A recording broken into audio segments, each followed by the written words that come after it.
Hello et bienvenue dans une nouvelle vidéo. Aujourd'hui, comme chaque mercredi, on fait une partie de palette roulette. Le principe est toujours le même, je choisis une palette de fard à paupières en particulier. J'inscris le nom de toutes les teintes sur des petits papiers que je mets ici dans une boîte. J'en tire au sort a priori 5 et je dois utiliser les 5 teintes que je tire au sort pour créer un look qui soit un minimum cohérent et joli. Vous l'avez vu, il y a beaucoup de petits papiers parce que j'utilise une grande palette aujourd'hui. Il s'agit de la Swear by It de chez NYX dans laquelle il y a 40 couleurs. Ça a été très vite pour faire les papiers parce que les couleurs n'ont pas des noms, elles ont simplement des numéros.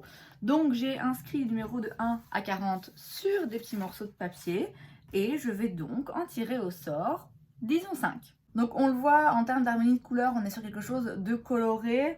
Bon, c'est pas tout à fait une palette arc-en-ciel non plus, mais c'est une palette assez colorée, à savoir que c'est un petit peu moins flash quand même dans les couleurs que la palette Bright de chez Beauty Bay que j'ai utilisée il y a quelques semaines d'ici. Là, on est quand même sur certaines couleurs un petit peu plus nuancées, un petit peu plus douces. C'est une palette que j'ai pas utilisée depuis très longtemps et que je pense pas que je vais garder malheureusement.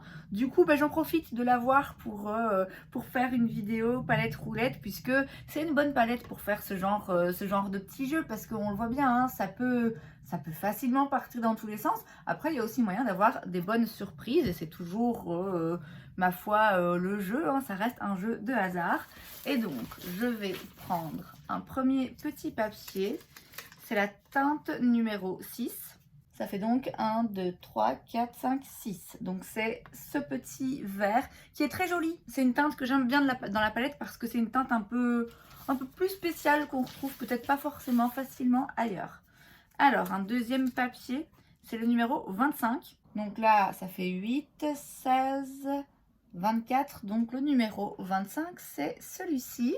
C'est donc une teinte assez neutre, hein, oui, facile du coup à accorder avec le petit vert pistache là. On tire une troisième teinte au sort et c'est le numéro 20. Ça fait donc 8, 16, 17, 18, 19, 20. Donc c'est une teinte orangée que j'ai jamais utilisée. Il y a plein de teintes hein, dans cette palette que j'ai jamais utilisée, même pas swatchée. Donc oui, ok, c'est pas forcément des teintes qui s'accordent hyper bien. Après, elles sont pas non plus diamétralement opposées, hein. Donc on va tirer un quatrième petit papier. C'est le numéro 4. C'est de nouveau un mat et là c'est facile parce que c'est un beige. Voilà, c'est un beige clair donc très facile. Mais du coup là on n'a que des mats pour le moment. Donc écoutez, on tire un cinquième papier. C'est le numéro 19. Et vu que le 20 est juste là, le 19 c'est celui-là. Est-ce qu'on va faire un look complètement mat? Écoutez, je pense que oui, hein, parce que là j'ai tiré 5 teintes. Je pourrais en tirer une sixième, mais là je me dis si je tire un fard lumineux qui a rien à voir du coup avec les teintes que j'ai jusque maintenant, ouais, je pense qu'on va rester sur quelque chose 100% mat, quitte à ce que par la suite je rajoute des paillettes qui viennent d'ailleurs. Mais bon, voilà, on va faire quelque chose de mat. On a donc là les 5 teintes que je dois utiliser. Euh, Comment faire? Je vais bien commencer avec un pinceau 40 de chez Sigma et prendre le fard numéro 4 qui est donc le plus clair et le plus beige, le plus neutre on va dire. Et je vais venir le mettre dans le creux de paupière et aussi au-dessus parce qu'il est très clair, donc je vais quand même bien le remonter. Je prends maintenant le 19, donc c'est celui-ci, qui de nouveau hein, est assez neutre quand même, mais juste un peu plus foncé, un espèce de terre battue, mais très léger. Et avec le même pinceau, je vais me concentrer un peu plus dans le creux de paupière et y déposer un peu plus de pigment qui va se voir un petit peu plus.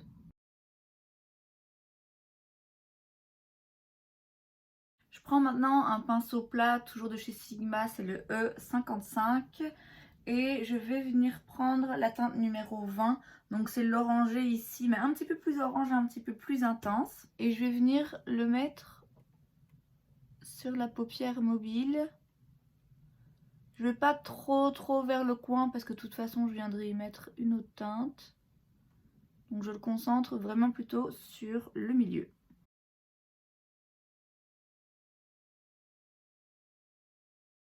Maintenant je prends un petit pinceau comme ceci de chez Sephora et je vais prendre la teinte verte juste ici que j'ai tirée en premier, donc c'est la numéro 6. Et je viens la mettre plutôt vers le coin interne. Enfin le premier tiers de la paupière mobile quoi.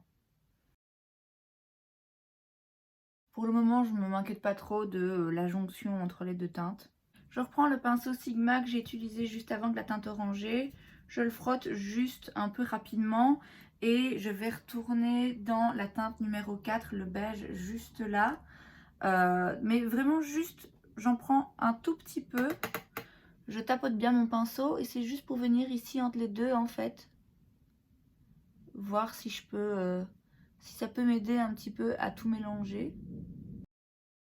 Ouais, c'est pas plus mal comme ça éclaircit aussi un tout petit peu le côté vert là, qui est du coup un petit peu moins intense et qui se fond mieux avec le reste du look. Toujours avec le même pinceau, je viens maintenant prendre la teinte numéro 25 qui est donc cette espèce de gris taupe. Vous voyez, je dirais un taupe. Et donc je le prends sur ce même pinceau et je vais venir en coin externe, mais je reste vraiment bien sur le coin externe. J'essaye de pas trop bouger de là. Je voulais essayer de foncer un petit peu le coin externe, mais ça fonce pas grand chose et surtout j'ai l'impression que ça va retirer le fard orange. Je retourne dans la teinte numéro 19, donc l'espèce de terre battue là, voir si je peux le rajouter par-dessus du coup le fard taupe là. Ouais, ça change pas grand chose, hein. Je reprends le tout petit pinceau de chez Sephora. Toujours dans le petit fard taupe, je vais essayer d'approfondir encore un peu. Je reprends le pinceau estompeur du tout début. Je vais juste estomper un petit peu là.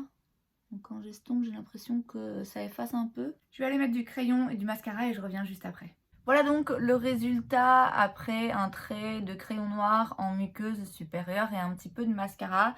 Je ne suis pas convaincue ni par le look ni par la palette. Alors en ce qui concerne le look, c'est loin d'être catastrophique, hein. C'est clairement ici l'orange qui domine. Moi ça me dérange pas parce que l'orange me va bien, c'est pas un souci. Le problème c'est que les couleurs que j'avais étaient un petit peu toutes de la même intensité finalement. Donc il y avait des tons et des sous-tons différents. Clairement celui-là est quand même beaucoup plus froid que le reste, ce qui n'a pas aidé non plus à le faire aller avec les autres. D'ailleurs il est quasiment inexistant. Mais c'est surtout, voilà, il n'y avait pas de teinte beaucoup plus claire pour venir illuminer, dégrader. Il n'y avait pas de teinte beaucoup plus foncée pour venir justement foncer et intensifier un coin externe par exemple.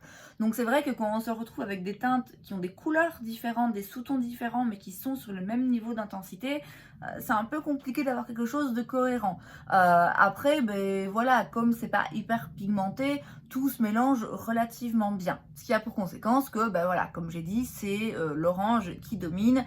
Et clairement, oui, on devine qu'il y a une autre couleur ici, mais si vous ne savez pas que j'ai utilisé 5 teintes, vous ne pouvez pas le deviner en regardant mes paupières. Je vous le dis, pas convaincue par le look, même si c'est pas un échec, c'est pas quelque chose qui ressemble à rien, c'est juste pas particulièrement intéressant, et pas convaincue par la palette non plus parce que d'une part j'ai pas trouvé les fards très pigmentés, mais bon, ça à la bonne heure, si ça veut dire qu'on doit juste les construire un petit peu plus pour arriver à un pigment un petit peu plus présent, c'est pas grave, d'autant plus que du coup ils sont plus faciles peut-être à travailler et à estomper, mais c'est même pas forcément le cas, c'est à dire qu'ils s'estompent bien mais ils disparaissent carrément. Donc là, vous voyez, hein, j'ai du fard orangé, on le voit, il n'est pas invisible, le vert aussi. Je peux pas dire qu'il y a zéro pigment parce que j'ai de toute évidence du pigment orangé sur mes paupières.